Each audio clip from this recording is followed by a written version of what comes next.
Hey, I'm Alan Firstenberg, And I'm Noble Ackerson, and welcome to Two Voice Devs. Two Voice Devs. Good to have you back, Noble. Good to be here.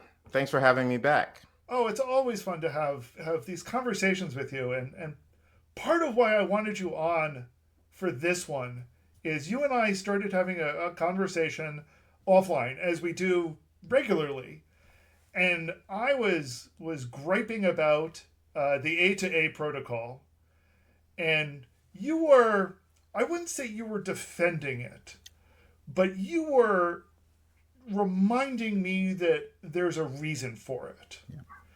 And I kind of cut the conversation short then and said, you know what? Let's talk about this in the podcast. Let's talk about this in the show, and we'll see where it goes.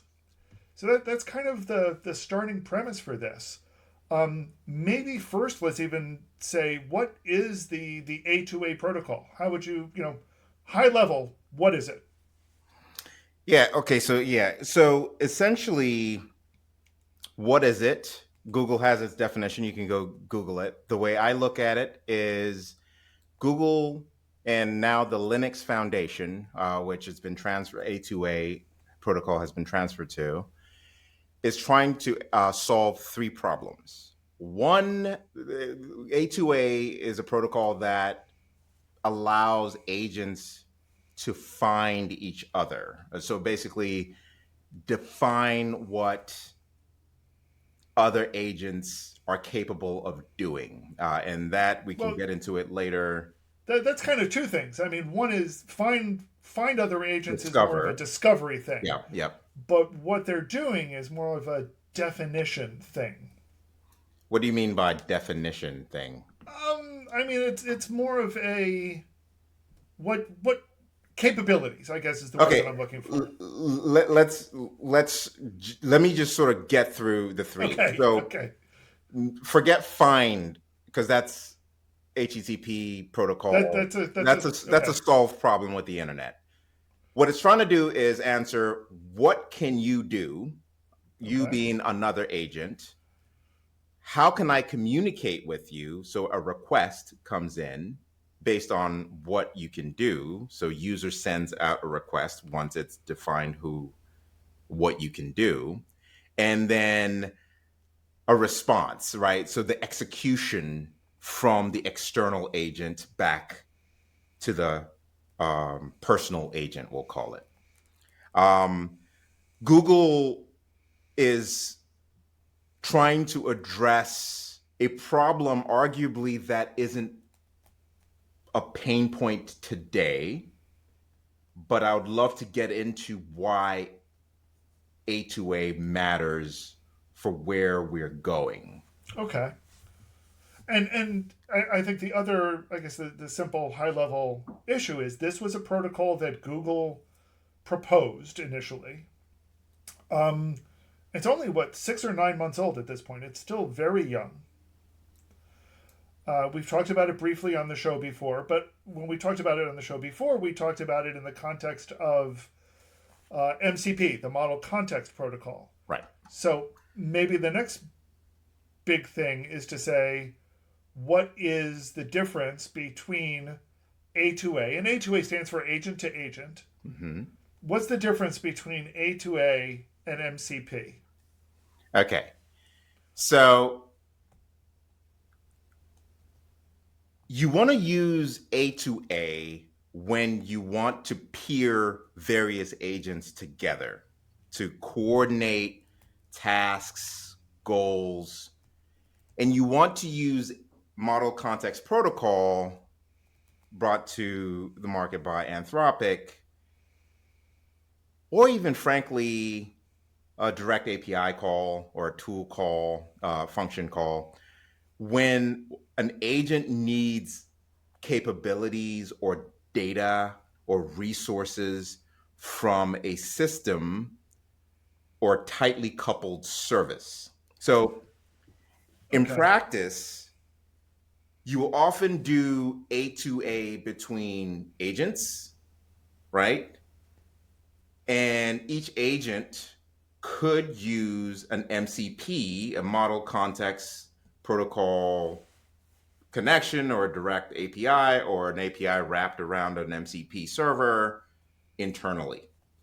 Now, I think one of the challenges that I still wrestle with in a lot of ways is kind of twofold. The first is that it feels like a lot of the agent libraries that are out there, tools like ADK and LangChain, they represent that remote agent as another tool. So they have this concept of, you're going to be defining a bunch of tools.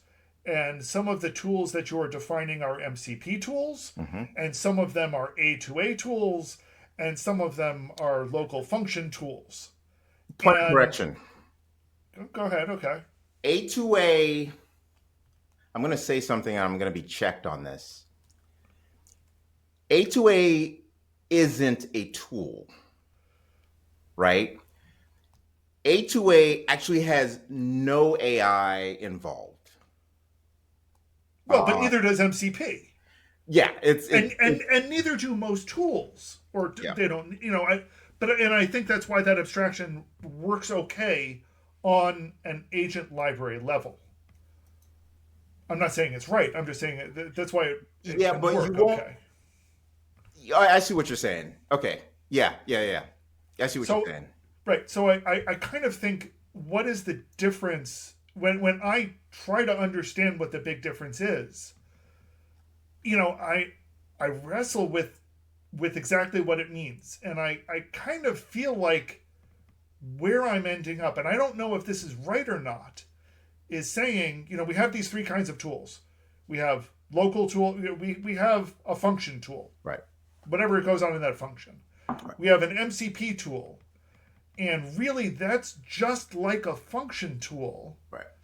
Except we're kind of defining that it's outside, it runs outside the agent itself. Right. And then we have this A2A tool. And that's kind of saying we have this very, very fully formed separate agent. But what's the difference between that and an MCP? And that's okay. That's where I'm wrestling with what the difference is, because I feel like it does more than just it's more than just a function call. It is. But what is it? Well, you're talking about MCP. MCP is MCP to me is a function call. It's a function call with a couple primitives, resources, context, whatever. You're standardizing how context is ingested by the harness around a model, right? Yeah. And frankly, I just to expand upon how I sort of thought about this earlier, if I just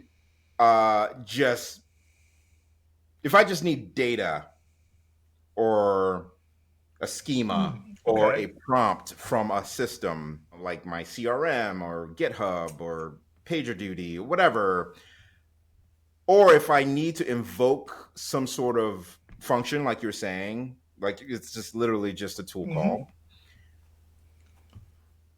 Also, if there's zero remote autonomy required, MCP is for you. Like that standardizes the connection for the tooling and the context port, right? Another reason why I would pick MCP versus, and frankly, they're not in the same league. I've had to explain this, but another reason why I pick MCP is tight coupling and low latency, right? I can control both sides. I want simple calls with minimal overhead. So say, for example, in my function call, I just want get sales forecast, right? I don't need any discovery, no negotiation. Okay. That's it. Get me the API call, get function, get my data, right? Now, we can get into how MCP displaces A2A, but that is going to make our brain hurt. Okay, so that's MCP, and when we use MCP, and I kind of get that. I think of MCP as these little atomic operations, their Mhm. function calls. Mhm. Good. But what does that mean that for a separate agent? And what is the additional stuff that A2A brings that MCP doesn't? All right. I'm going to answer that with a corporate type example. In many enterprises today that are not even progressive, but like that are, responding to the times and sort of using agents, we've deployed personal agents. So everyone has, a Google agent space or a Salesforce agent force personal agent that are in their Slack or their Teams or their Google Chat system. Okay. Say, for example, my personal agent, I'm using it and I need a specialist agent, right? For HR needs. Like, how many, vacation days do I have? Which is literally just a rag call, but we'll call it an agent use case for now. Or an IT operations thing is like, find me anomalies with this server or this application performance monitoring edge case thing with my melt data. If I need a system to decide, plan, or even sub-delegate, meaning spawn additional workers to just go in and pull data and just put together something, not Okay. just fetch data, Alan. A2A treats the remote as an autonomous agent with its own policies, its own memory, its own tools, and task lifecycle. Okay. Its own memory, its own tools, its own task lifecycle. How does that differ from me making a function call to it and getting result back? Now, I can see when you're saying things like I have an autonomous asynchronous agent that is going and doing stuff autonomously. Mm-hmm. Autonomous agents are a very, very different thing, I think, and not something that I feel like anybody is really addressing correctly at this point. Mm-hmm. Okay?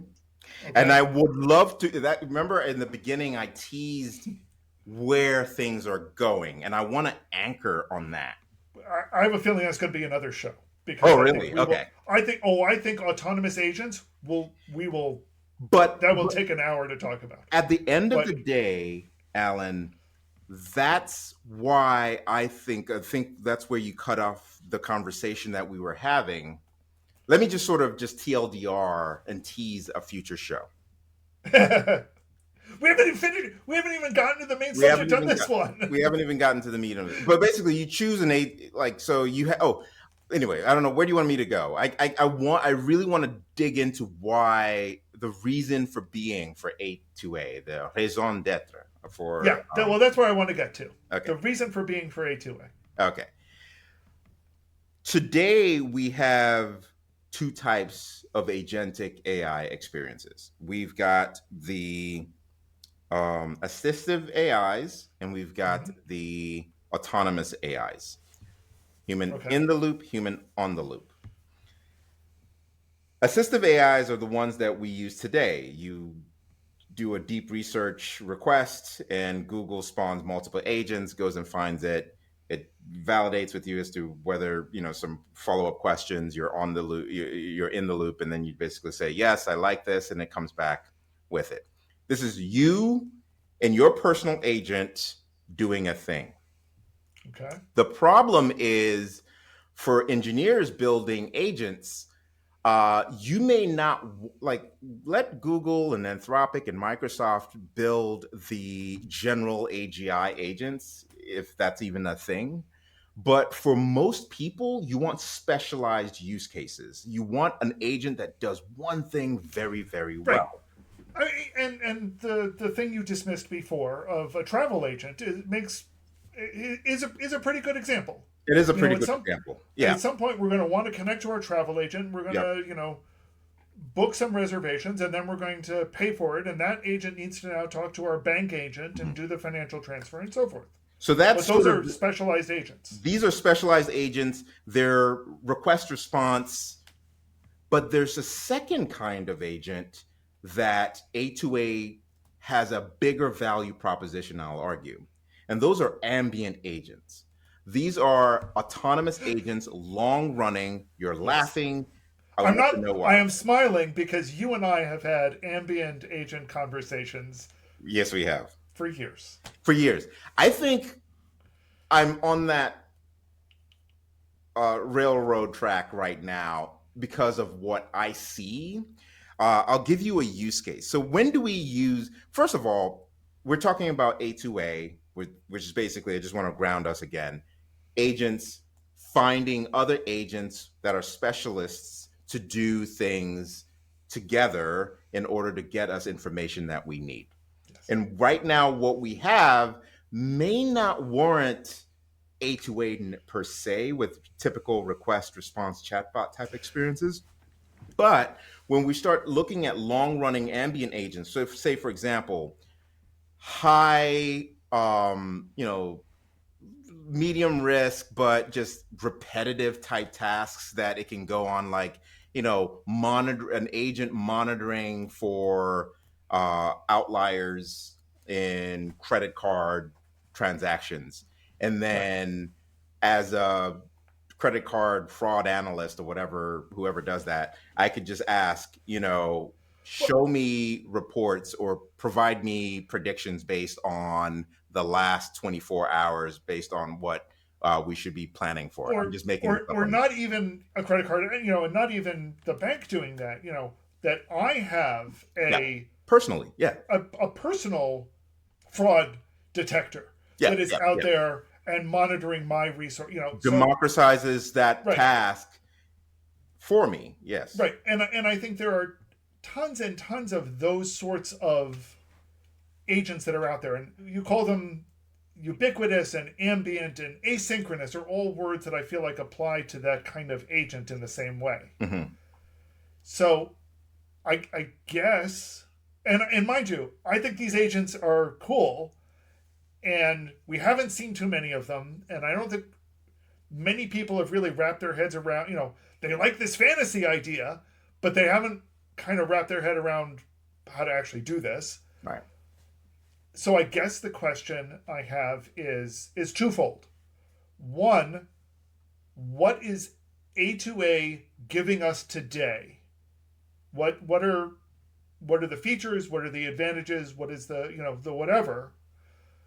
And then two, what is it about A2A that lets us do those asynchronous, ambient, ubiquitous agents of tomorrow? And I kind of the reason I ask that is kind of twofold. And it's because right now I don't see how it really gives us any advantage on the first part. Hmm. I don't see what it gives us today. And I keep assuming that I'm missing something. I mean, I think it's a fine protocol for what I can see, but it's not clear to me what this enables that I couldn't do before. And on the other part, I don't see how it does that. And I will definitely say maybe I don't get it yet. In fact, I'll What say that you about have both a of them. question in there? What's the question? I get the question is twofold. One is what does A2A give me today? And two is what does it do to bring me that ambient future tomorrow? Okay, so that's where I was actually going with. I think I broke it down as today, in order to sort of deliver a real world sort of protocol to sort of communicate with agents, especially if you're agnostic of the way the system in which the agentic experience was delivered, one, or if you um, how do I articulate this? So let me sort of take the first. Let me take the first part. Right now, Tower of Babel. We know that one, right? So Okay. right now, A2A solves the Babel problem of agents. Okay. Without Okay. A2A, our agents are our LangChain flavor, our Crew AI flavor, our Agent Force flavor, and integrations are roll your own. And it's fragile, it's brittle, It is proprietary. You, Alan, cannot build the personal fraud detector or anomaly detector based on the data that is yours. Okay, hear me out. Let me land this one. Okay. A2A gives us another thing, which is interoperability, right? So, like I talked about, the discovery, the discovery capabilities using something called an agent card, and like under the well-known in your main.py or whatever. The secure communication, so the request, hey, credit card agent, can you tell me something, and then having the execution, what we call an execution task, do that audit trail and then sort of return back to you in that sense. Right. So it's basically kind of what we did with old computers back in the day, where there was no real network. Okay. And then Tim Berners-Lee, or was it the other guy? It's Vint Cerf, I Vint hope you were going Cerf. to say. Sort of standardized that. And so we had protocols, right? To be able And to be fair, it's Vint Cerf and his team. I don't want to and his team. So you had plenty the of people that ability to contributed do to IT. TCP, UDP, whatever you have. All right, so that's today.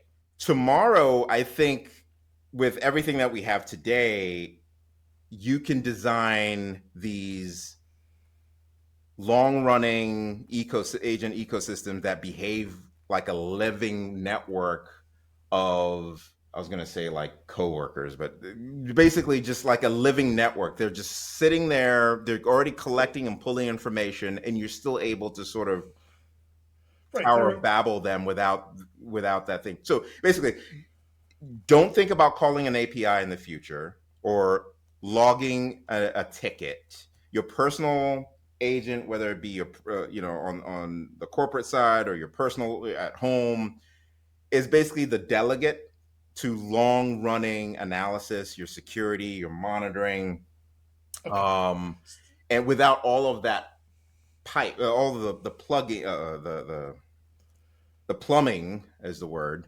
that you would have to do manually every single time as the systems change. But here's the thing: almost everything you just said, with very, very small exceptions, almost everything you just said, I could have, if I had asked the question, so explain to me this MCP thing, and then played what you just said back, would have been pretty accurate. The one exception was the agent card. Because, yeah, right now there is no, maybe if you had an MCP registry that I could just talk to and avoid, which is actually something that I think is possible. And everyone is, I mean, lots of people are doing it. Yeah. You know, but it's an issue. Discovery was and still is an issue when it comes always to going to be an issue. We know a lot about that, don't we? Right. But kind of the fundamental element to it is that MCP does do something similar. It does say, here are these services that I can handle, and here is the data that you need to send me to handle it. In theory, the agent card does something very similar to that, as I understand it. Let me say it this way. I think I mentioned this earlier. I'll say it a different way.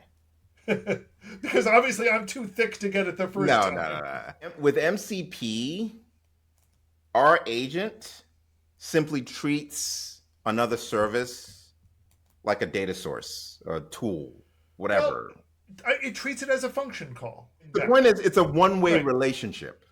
Okay?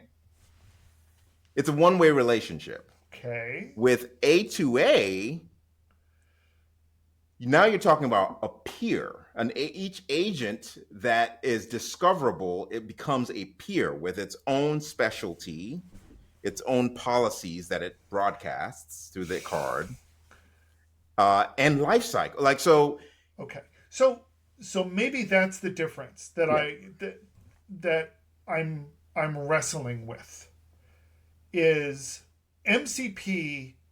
It's a function call. It's send a request, get a response. Essentially, that's it. That's it. And all MCP servers essentially work the same way. They're stateless. Right. Whereas agents, and maybe this is a crucial element of an agent itself, is that an agent has session-based state. Yep. And possibly longer-term state. Yeah. Possibly. It's not guaranteed that it's going to have longer-term state, but it might. It just has to be part of its card in its capabilities, I would argue. Like, this is what I'm capable of I'm doing. not even. Well, I'm not. Okay. Okay. Okay. But I feel like that's the distinguishing feature between what the two provide. A function call is a function call. It does not have state itself. Yep. Any state that you have needs to be sent with it. Whereas an agent has a session. And all of your conversations are in the context of that session. With short-term session being short-term memory, and even sometimes long-term. Right. Persisted in some databases. Yeah. So it may be tied to an account that has long-term persist. Right. Yeah. But the crucial element, the crucial distinction, is that an agent has a session. Yep. It's, as you put it, you're not sending a request, getting a response back, end. Yep. You're establishing a conversation. Yep. Does that sound accurate to you? That is a nice way to frame it, I think. I need to really think about that one. Okay. Because when I talk to an agent, or when I talk to a model, I'm having a conversation. Now we're saying with A2A that A2A supports this notion that your one agent will have a conversation with another agent. And that starts amping that maybe that was the piece that I was missing. Right. You've just reminded me, Google announced two things. Agent to agent. So A2A extensions was one. If you've been following. And AP2. Yeah, Agent Payment Protocol, which is an extension on it's built on top of A2A, as I understand it. Yeah. So it's an extension of, and you expect this is one of many extensions. So Linux Foundation owns a protocol. Google has contributed an extension, which is a low-hanging fruit in my view. It's always, go ahead. No, sorry. It's low-hanging fruit, but it is so essential, right? Because nobody else was talking about it before. Exactly. Nobody else said, we need a way to have an agent pay for something. Yep. And it's a challenging problem. And I have not dug into the protocol too deep, but it sounds like it addresses many of those issues that nobody really was considering. Yeah. And part of the reason why this is so important is that everyone has been saying that, when you talk about, I'm going to have a conversation with Gemini, Gemini will, and Gemini is giving me answers back. And then I say, I'm asking if, plan a trip for me. And it'll give suggestions where, and I'll say, that sounds great. Go book that. And Gemini will say, I don't know how to do that. Yeah. And I can't because I don't know how to pay for it. All right. This bridges that gap. And for 2 years now, website operators have been saying, hey, you are sucking all of my data, but you're not giving me anything in return. This now says, here is one way where we can start giving something back to those data providers. I made the argue about it or not, but I made the equivalent of internet protocols back then. Yeah. I would consider AP2 similar to how SSL, HTTPS sort of got bolted on, right? Yep.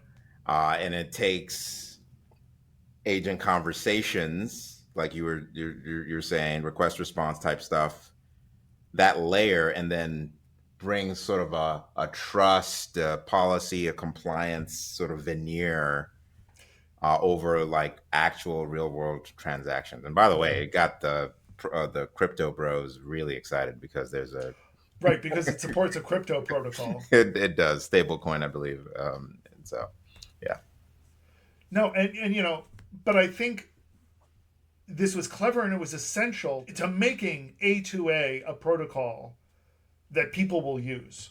It was absolutely essential that there be, one of the complaints that we've had for 2 or 3 years now with all of this stuff was this is great, but how does somebody make money on this? yeah, and And now Google has come along and said, here's how you make money on it. yeah, or at least that this is how you enable Right. money to be made on. Right. Here's how you can bill for what you are trying to do. It's a low hanging fruit. It's the first of what I would imagine to be many protocol. Like some of my work with generative UI, so there's some opportunities there for me. Not even in the AP2 extension space, but other things that I've already started thinking about. It is in the health space. We've got certain standards like FHIR standards that I can imagine a agent to fire standard, agent to compliance standard. But two things there. I mean, one is yes, now there is a way to add an extension that talks about security levels. Yep. And whether or not we're talking government security levels, we don't necessarily need to be, but a corporation may want to have security levels. A corporation may want to have authorization scopes. And this is now the way that we can start leveraging that. But I want to go back to something. You keep saying it's low hanging fruit. Maybe it is, but nobody was doing it. Everybody was talking. It's funny. Everybody was talking about multi-agent systems. It was just Anthropic would mention it. Right. You're right. Like no one was doing it, and it's essential Yeah. to get to doing this sort of thing. It's Right. absolutely essential to get multi-agent systems that are autonomous and do just that I can say, hey, I need to be in California next week, and walk away and let my autonomous systems deal with it. Right. Yeah. Just ping me on my phone while I'm, at lunch to say, yeah, you can continue. Right. So let's now and that I guess actually takes it to the next step of where the question I kind of asked. And that's okay, what does A2A deliver or promise for those autonomous agents tomorrow? And AP2 might be part of it, but kind of what else is it giving us that other protocols didn't offer? And I think some of it is the fact that we have this notion of a session state or a long-term relationship with an agent. That's certainly one of those. But it's not clear. I guess what it is it's not clear to me that A2A itself offers any of that, because it still feels to me like it is a request response protocol. It's at a very simple level. It is, and I think that's what makes it beautiful and elegant. What does it do for the future? I think it lays the groundwork for a space where agents can discover each other, negotiate roles, form temporary. When you were saying is there a space where agents would sort of form coalitions with each other? Like, hey, we're dealing with Alan's travel problems. Every time he's done this, I have context. I have long-term memory about this thing. He's not going to want to, we should actually talk about some drawbacks of this whole situation too. Okay, let's go for that.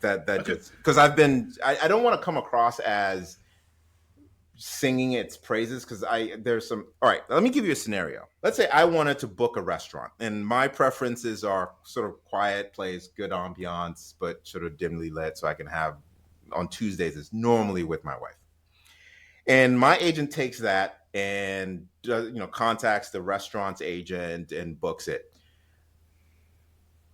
What is the definition of success, right? And how do you quantify that? If I don't want a lot of noise, could the agent using A2P reason to just book every single table in the room so that I can be alone with my spouse? Right? I know that's an edge case, but we've seen this for years with reinforcement learning systems. So here's the thing, though. I mean, that's reasonable and weird, but one can, if you can picture, say, the personal assistant for a CEO, and the CEO says, "It's my anniversary. I want to take my wife to a nice quiet place for dinner." Your personal assistant will know, your human personal assistant will know, oh man, they really like this restaurant. Let me try to get them the private room there, and if I can't, let me book 10 tables to make sure, because right. I'm that good a personal assistant. Right. You can sort of, I mean, again, it sounds absurd, but you can picture a human doing that now. I'm not saying that's bad, but I would fire that if I was a CEO. I'd probably fire that personal assistant because now let me extend that weird scenario.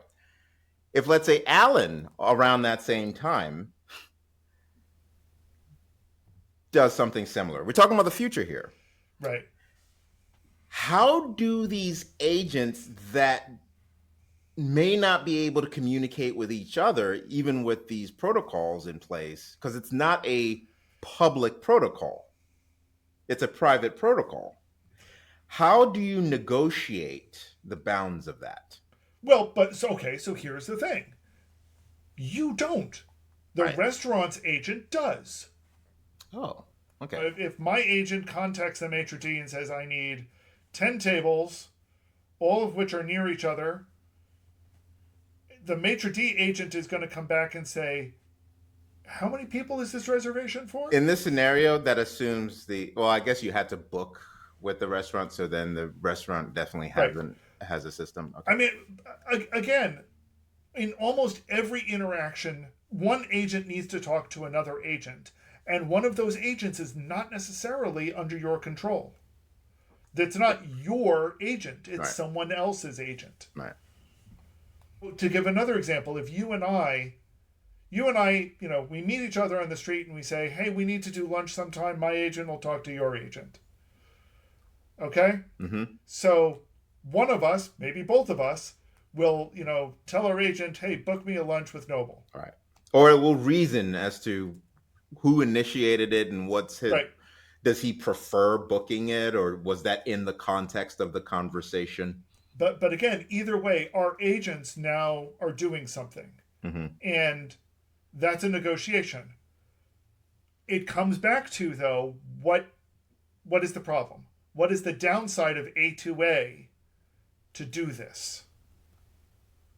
Because that's where we started. I think this blue skying is great, but the downside, in my view, is that a human assistant has intuition, and perhaps you can argue that over time, an agent, an autonomous agent, might know not to waste my money booking 10 tables when I've told them that's okay in one instance, but not all the time. Or maybe I come home and I like one type of movie, but then that movie reminds me of my lost girlfriend. Suddenly, there's so many contextual things that, So you're saying the problem is with the model itself.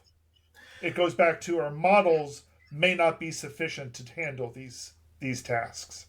Yeah, and there's a governance issue too. There's a model issue for sure. There's a governance issue, is sort of the underlying. See, so it's kind Okay, of hard to talk about this because it's just such an edge case. I took this well, weird, but agents don't I have the instinct to unless you give them rules and ways to communicate those rules to but each that's why you other. have an agent. I'm You sorry. have an agent, but that's why you have an agent, Hmm. because your agent on some level has the context about you, and that context shapes the rules. But and so again, we're kind of blue skying here, which is Hmm. exciting. I still feel like there are fundamental problems with A2A even before we get to this blue skying though, and that's kind of where I want to go. Is a lot of what I'm seeing the A2A being used for is I've got a chat client right now, and I will type something into my chat client. And that chat client, under an A2A scenario, will just send that text message to this other agent because it's an agent after all. We're playing, we're sending a lot of unstructured data around, Hmm. and I feel like we're over relying on we're no longer just relying on one model to correctly interpret what we said. We're now relying on all of these other models to also Yeah, correctly and interpret then that's that. that's the unpredictability part that comes in, which is the downside that I'm talking about, right? Restaurants that in our example are probably going to use a service that Salesforce or somebody sort of sold them. Mm. And we don't know if it's using sort of a bleeding edge thing that a homegrown We hacker might have we probably we opted don't to use. Yeah. right. We don't know how these agents are trained, and Yeah. and this is one of the things I think I like about MCP Hmm. is that MCP's goal is saying we're trying to structure things. We're trying to increase the structure. You give us a structured input, we will give you a structured response. I would argue that's not that goes back to the theme of this call. That's A2A's role. A2A's role is the manager, right? The management I layer and I would I mean, I'm not disagreeing with that. Well, I feel like what it is the agent ends up being responsible for the agent and the model model. Yeah. end up being responsible for turning this unstructured data into structured data. Hmm. And I have been talking about this for 2 years on this show. So this is not a new statement from me. Fuzzy to, yep, I remember. Right, it's the fuzzy human digital computer, bridge. Um, but I think that the catch is that MCP is saying we're representing the structured part of that, and A2A keeps saying no, we like to keep it fuzzy. Hmm. Hmm. The more that it's fuzzy, the better. And I'm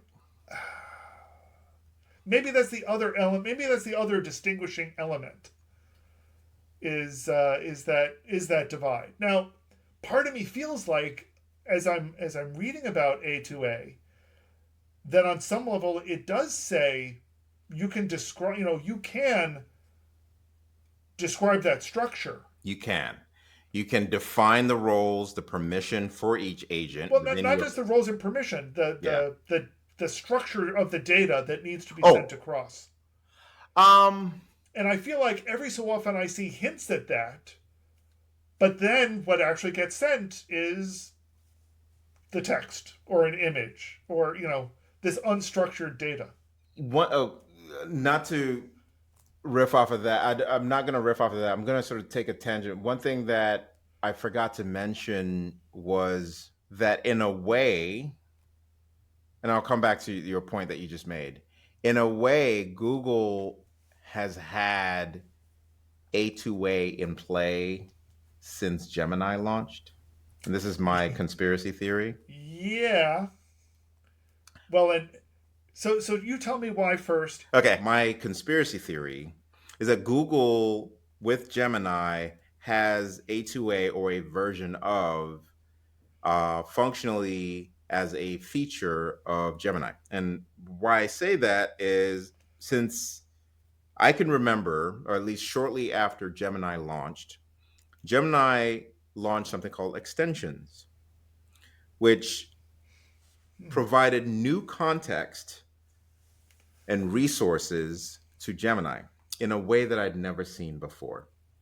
So in a conversation through Gemini, I could invoke YouTube, Google Docs, Gmail, Calendar, any service that was supported by the extensions feature, and have what I would imagine, because I don't know, I don't work at Google, go out, talk to another service or another agent, maybe it's MCP equivalent, I don't know, but then come back with some context in its sense. But the pattern, that design pattern of being able to sort of invoke something that has access to tools is, frankly, that something is to me an agent, and that's why I think there's something there.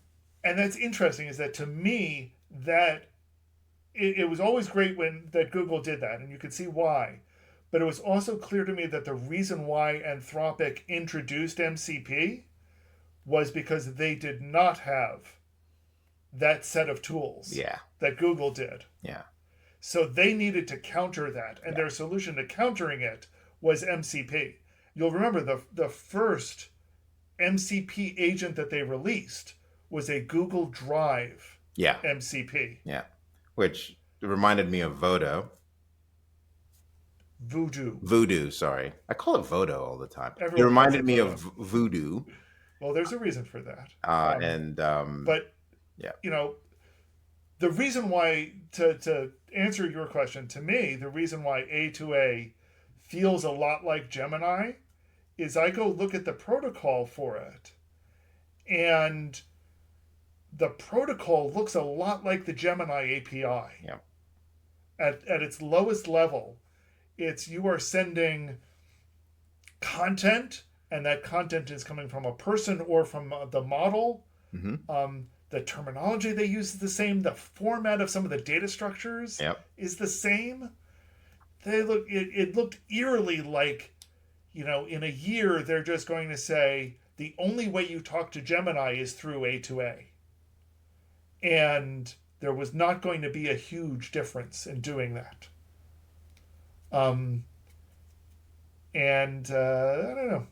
Maybe we'll see where that goes. We'll see where that goes. They do have extensions or connectors into Gmail and the Google ecosystem. Yeah. Google and Anthropic has been working with each other for a while, and maybe we didn't know. So I would love to hear what people think about A2A. How are you using it? How does it feel different to you than MCP? What is the real differences in your mind? Remind us again, Noble. Where can folks find you if they want to hear more of your wisdom? YouTube.com/Stigsfoot, or just Noble Ackerson in YouTube. I'm really close to my goal of getting 500 subscribers. Oh, fantastic.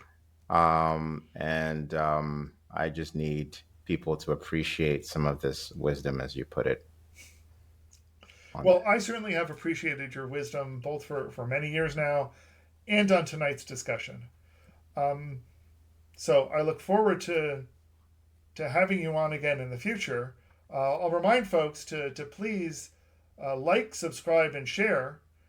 And, of course, comment below.